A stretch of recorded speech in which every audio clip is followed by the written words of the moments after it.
it comes to power since you started organizing. And since Kendall and Nelini stirred the pot a little bit on union organizing in the workplace too, I'll say that could be an alternate question if you'd like to take up the gauntlet of commenting on any of that. I thought that was all really provocative and worth starting. But let's actually start with Kendall since you're stirring the pot here. I mean, I think everything that Nelini said is totally true. And there are like so many dynamics and layers and complication, like complexities to unpack about unionizing your workforce.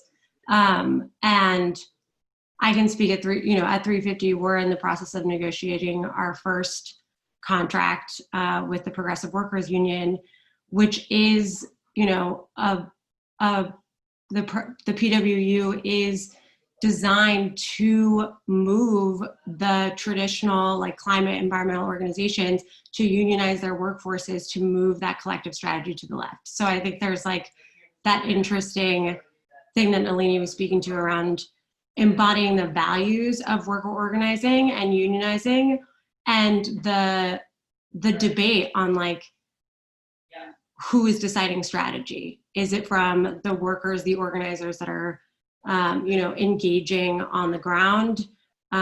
Is it the folks at the top of the organization who have been, leaders for many years? And I actually think thinking about it that way is a little bit of a false dichotomy. It's like, what are the processes? What is the infrastructure that your organization can build so that you can build collective strategy and just be super clear on who's making decisions and where those decisions are happening?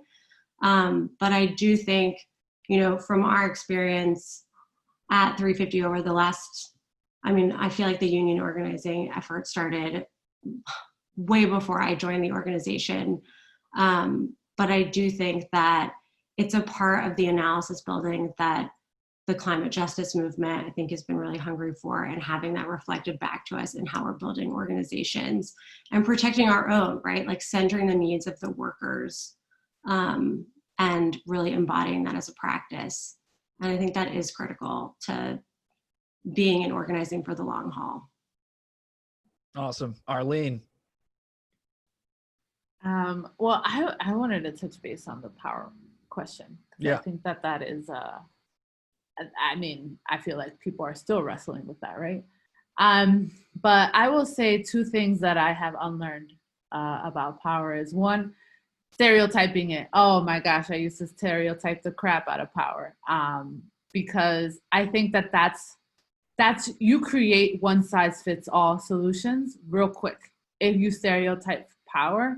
And that's where you get very harmful models being placed on folks and organizing in the wrong way.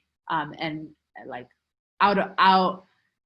you set people up on principle instead on wins, and that's really hard to undo. And then the second thing is you have to be clear on why you want power and if you want it.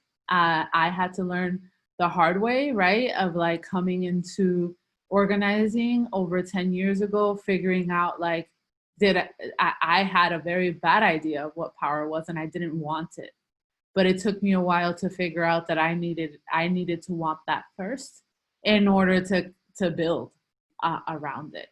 So I think that reflection piece of why you want power and like what does that mean for you is super important. And to take stock and reflection about that even throughout the years, right? Because the farther away you get from that first moment where you cut your teeth, the harder it is for you to really understand. Like I've seen a lot of folks like move on up, right, in the movement and don't understand, like they have lost sight about what it means to be on the ground and what that meant. And so you got to really take stock every couple of years to really figure that out. Awesome. James. Yeah, I'm going to talk about power. I think too. I mean, I think, you mentioned the universal healthcare win that we had, and partly, and I talked about a little bit of the labor movement. And so as an organizer, when we started getting into trying to change public policy and deal with policymakers, we had this like, I still think there's an element of it that makes a lot of sense. But basically, we had a relationship that we were trying to build with the elected officials of fear and loathing. Like we wanted them to do the right thing because it was the right thing to do. And if they didn't do it for the right reason, then they did it because it was in their best interest to do it, because we would, make their lives hell. We would have huge rallies. We'd fill up their phone lines. We'd, do all that stuff, fill all the hearings. But we weren't really taking elections really seriously. And so we started thinking about how do we take elections seriously so that we can unelect them if they are problem. If we want to change policy, like what's our strategy to change policymakers? And then, basically it's been an unraveling of figuring out like, if we really want to have things like universal health care and the things that, we've been fighting for, what is it really going to take in terms of having, the kind of movement infrastructure capable of putting movement policymakers in that are accountable to our communities, that we have the power to keep there, and that will co-govern with us.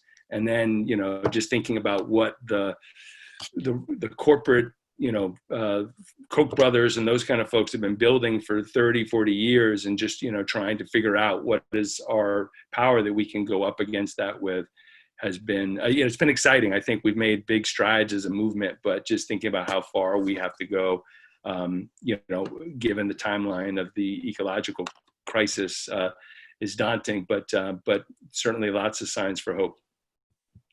All right, last word from Nelini.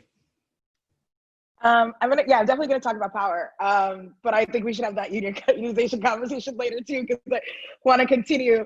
And so a biggest thing that changed, I think the 2020 presidential primary gave me a lot of changes in my belief about power in a lot of fundamental ways. But one of the particular things is that I think that sometimes when we look at power, we either look at it in like a singular person or a singular entity, like this corporation or Jeff Bezos, right? It's like Amazon or Jeff Bezos. There isn't like all of the enablers and all of the things, because I think we've lost some of that in our growth of movements, and it has to do with a lot of things we've talked about before.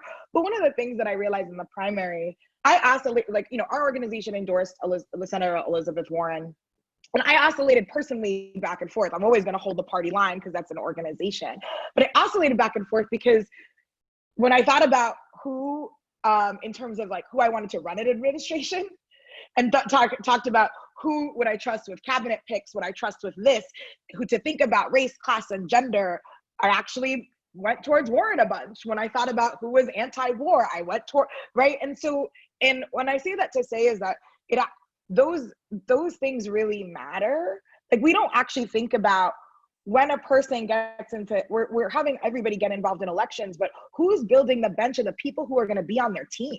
Because actually they're making the decisions and they're running the office, not necessarily the elected official all of the time, right? It's just like I think we have better analysis around corporations a lot of times and the different enablers and actors in that than we do when we're thinking about a power analysis around government and how it actually runs. This is a government that was built on stolen land by stolen people, and nobody will convince me otherwise. But what we are living in this reality, and I think we need to really think about, for me, power. Like I never thought about the people actually who are on staff in government. That's power. That is actually there. Those are power. Those are enablers. Those are enablers or people who can move and shift things. And so I think that for me.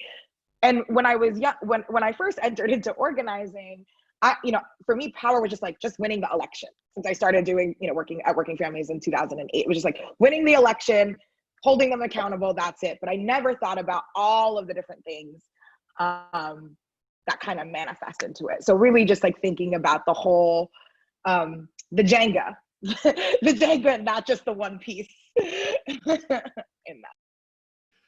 That's awesome. All right. And Jenga is a great note to end on. And I promise if we do this again, we'll pick up with a unionizing thing. I feel like we we touched a live wire there that it was great watching you guys squirm talking about. And yeah, just want to thank Jordy for keeping us on time, Solana for crafting the whole approach here, and Lindsay and everybody else at Forge for hosting us. And we'll be posting this soon. And thanks everybody for being on and sharing your thoughts.